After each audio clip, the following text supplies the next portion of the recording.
Hello, everyone. Welcome to the Juvo Hub podcast, your helping hand in property management. My name is Jonathan Sarr, and we're looking forward to talking to a good friend of mine, Janet Baildon from RADCO Residential, in just a moment.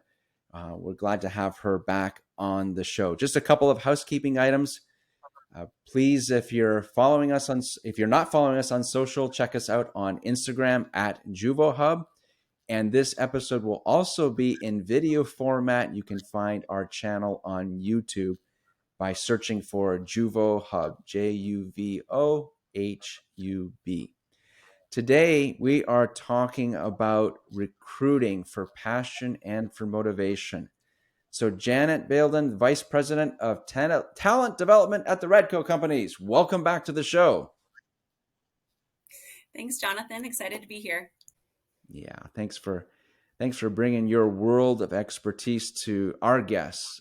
They very much value what you do each and every day. And even for those who don't have a similar position, we have many students that listen to the show and others who are looking at their career path. So very good topic when you're in your seat and you're trying to find the right fit for whatever position. What is it like? What do you have to deal with? Why does passion and motivation come into the mix? So looking very much forward to hearing your experience and what you and the RADCO team do on a daily basis. So let's start with that expression, motivation-based interviewing. What is that? And why is it something that you would recommend to our audience? Yeah, so I did not make or coin the term motivation-based interviewing. By the way, it comes from a book. Carol Quinn, she has a great book out there called Motivation-Based Interviewing. But the premise of it is really just boiled down to the fact of when we're in an interview setting, not just checking the boxes to make sure someone can do the job, but really trying to tap into the person and the true person and whether they want to do the job.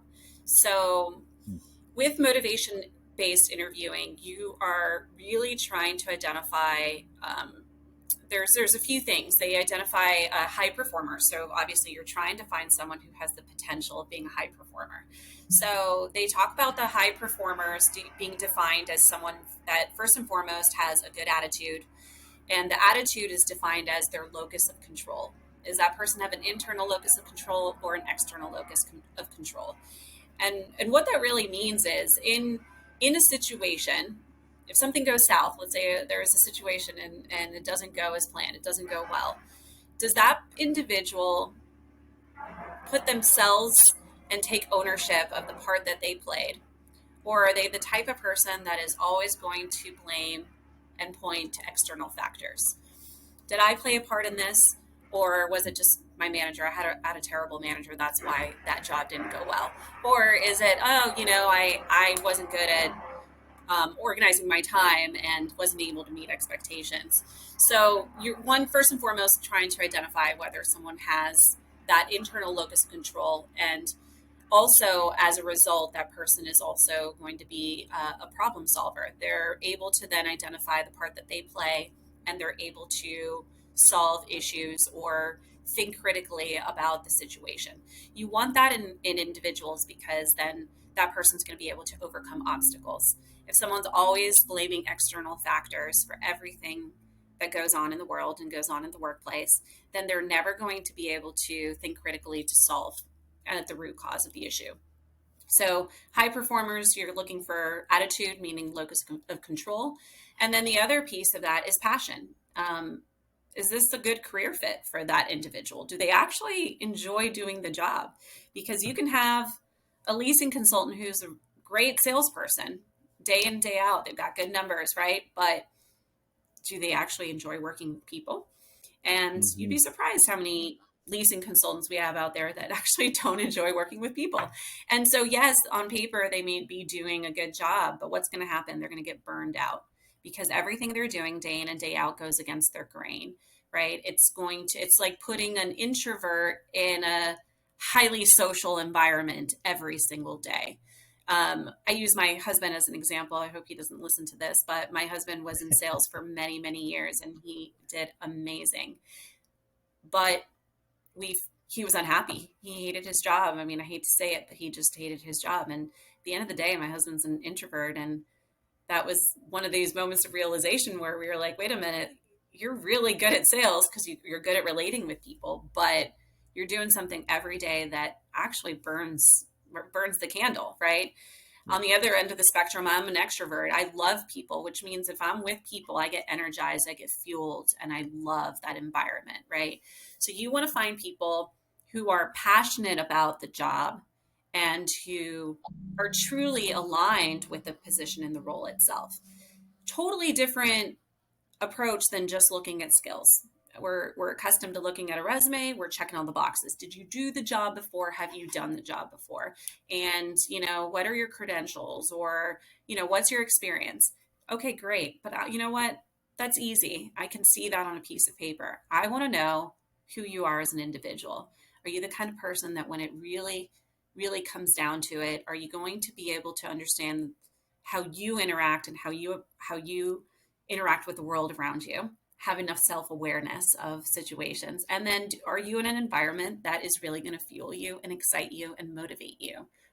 Because if not, it doesn't matter what kind of training I put in place, it doesn't matter how many carrots I hang in front of you, you're going to get burned out, or you are always going to point blame at other people, or you're just not going to be happy at your job. So that's really the premise of motivation based interviewing, is tapping into that person at their core, not just looking at the skills.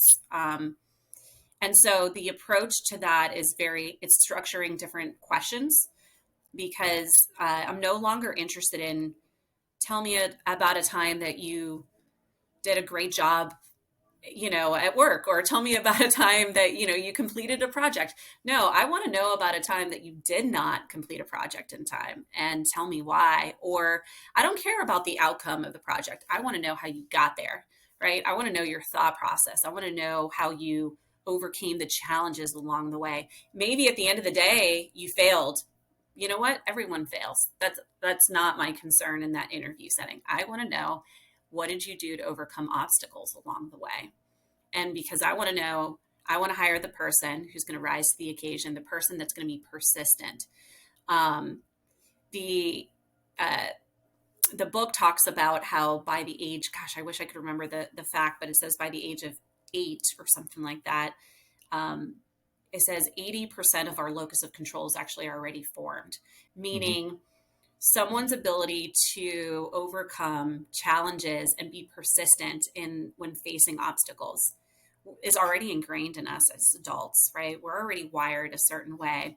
When there's a huge obstacle in our way, do we just give up, or do we rise to the challenge? And so that's what we're really trying to tap into, the people that rise to the challenge, the people that like to solve problems, and the people that love what they do. And it's seems simple, but it is a much harder thing to tap into in an interview setting. I I can't even imagine. I cannot even imagine, because you said quite a few different things, and I'm thinking it from our audience perspective. And I'm self-employed. I have my own business. I really don't have to deal with in bringing in new employees very much, but I used to. I used to be in that setting, and I remember being of that mindset. Okay, do you know Excel? Do you know how to answer a phone? I had like these things of, okay, here is the job position, and we have our top 10 items that are part of the criteria for you to be able to do it.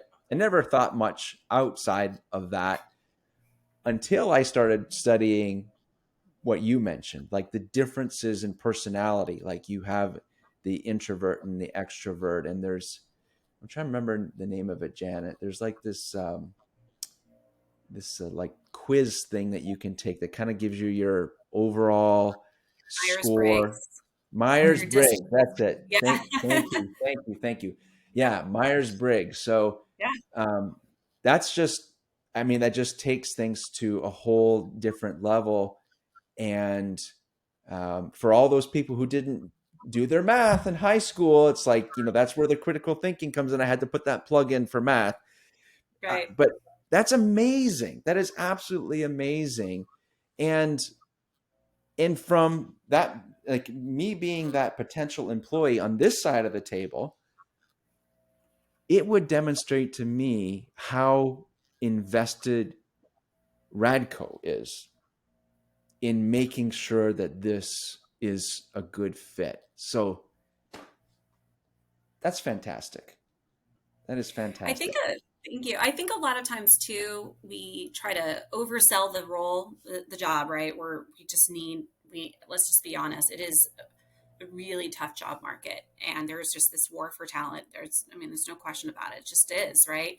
So we finally get someone who's qualified, and now we're just like, it's going to be amazing. We're telling them all the great things about the job, but we also need to be realistic, and we need to be honest and open about what the job entails. Obviously, if someone's coming from the industry, they may know, but maybe they don't, because maybe they're going from a class A property to a class B or class C property, or just a different type of asset that just has different challenges. And so it's important to be really forthcoming about the obstacles they may face.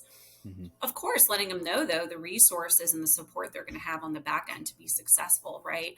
But I want to know, I want to see people how they respond when you give them the dirty truth, right? And they so that they're not coming in the door and then looking under the sheets. Like, just go ahead and be honest and be open about it.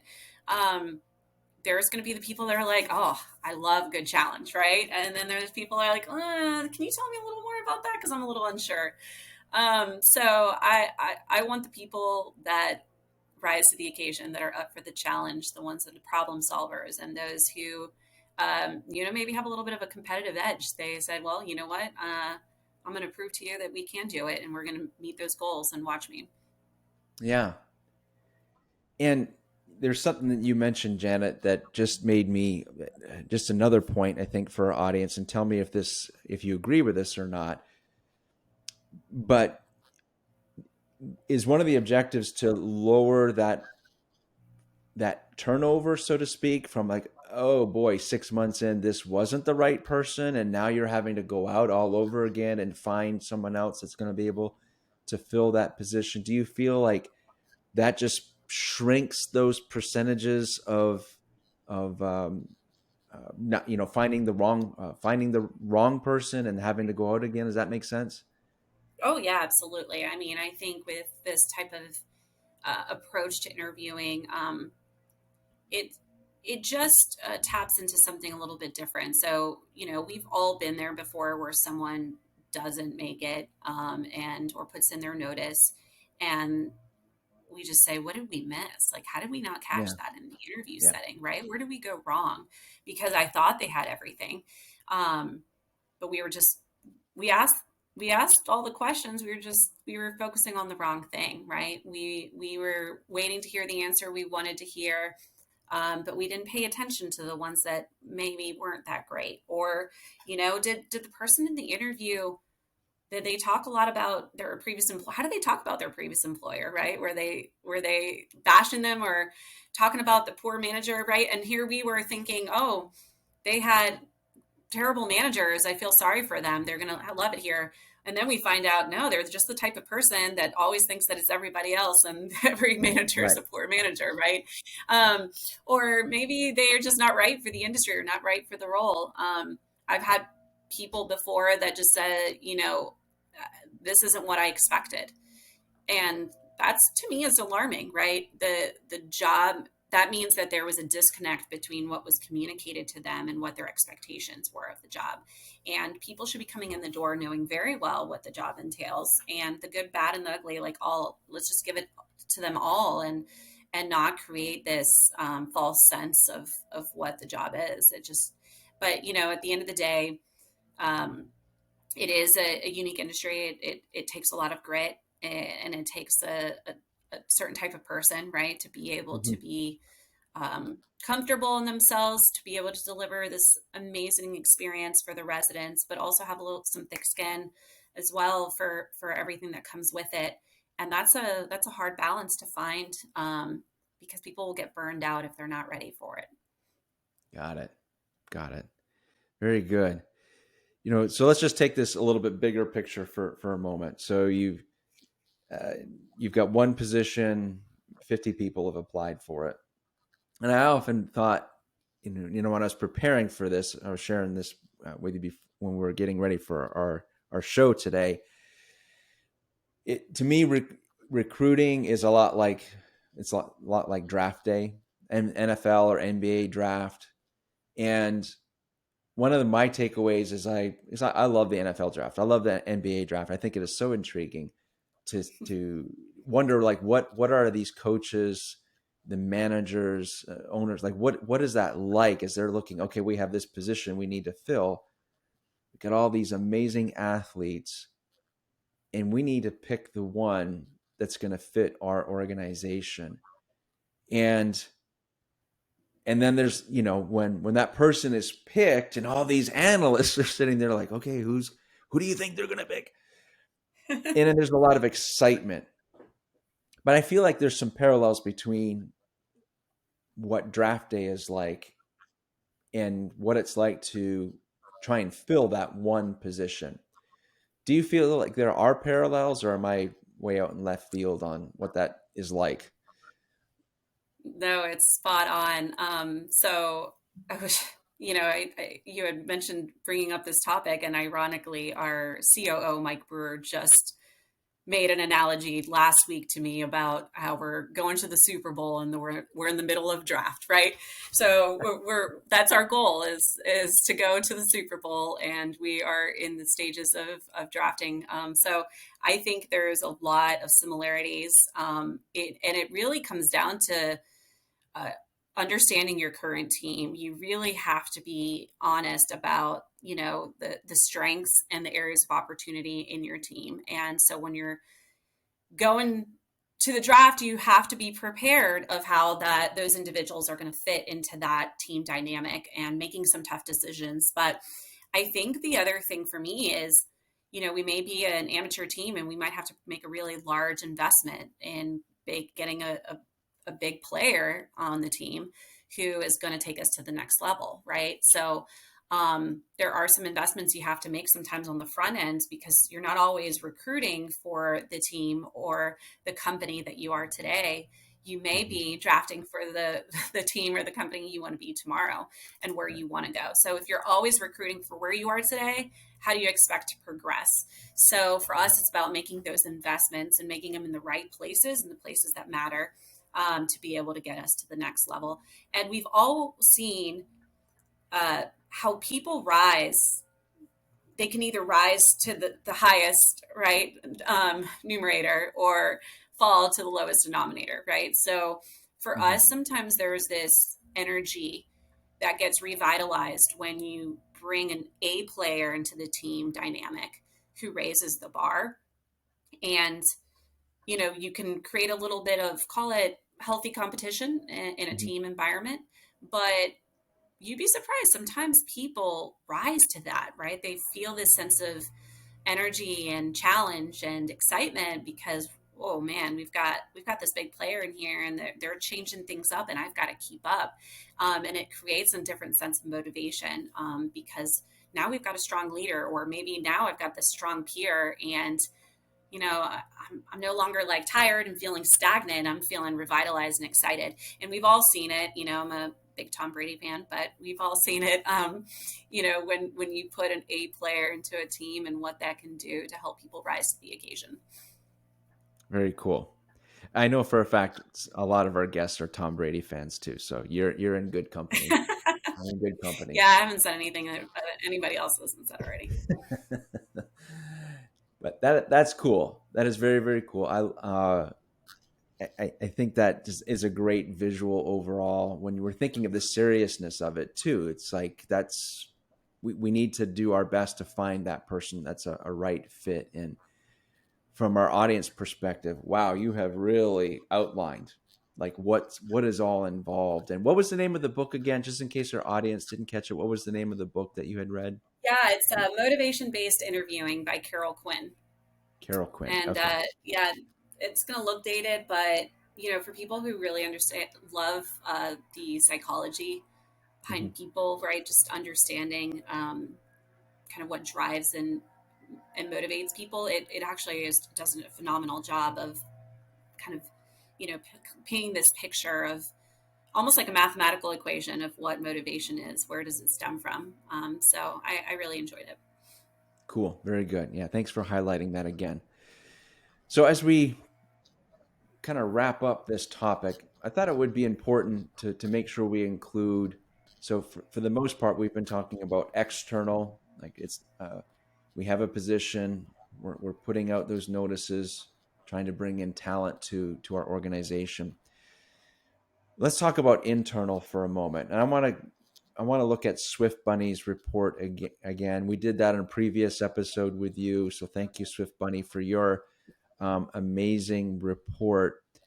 And this had to do with internal opportunities. So I wanted to just read a statement from one of the anonymous persons who filled out the survey, and then just get your comments on what you're seeing and what's Radco doing when it comes to internal recruiting. So here's her comment, or their comment. I'm not sure which gender. Sorry about that. So it says it feels as though favorites are picked for new opportunities that were never made available to all to apply for, particularly in the training department and other corporate spots.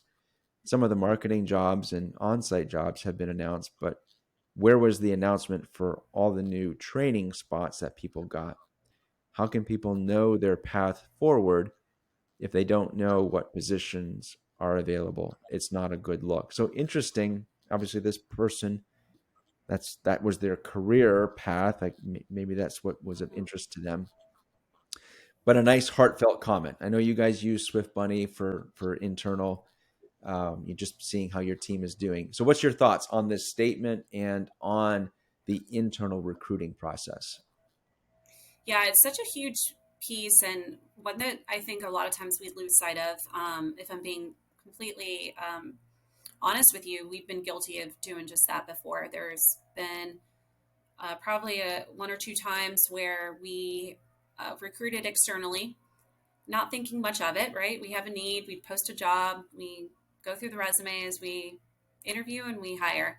And months later, found out that one of our really valued team members internally, I was doing some check ins with them, and this individual was very open and honest with me about how hurt they were because they weren't considered for the role, or at least given the opportunity to apply for it. Hmm. And I was like, I didn't know that you were interested in that career path, right? Like, I'm so sorry, right? Like, it was so unintentional, but it was this aha moment for me of, gosh, we missed that. How did we miss it?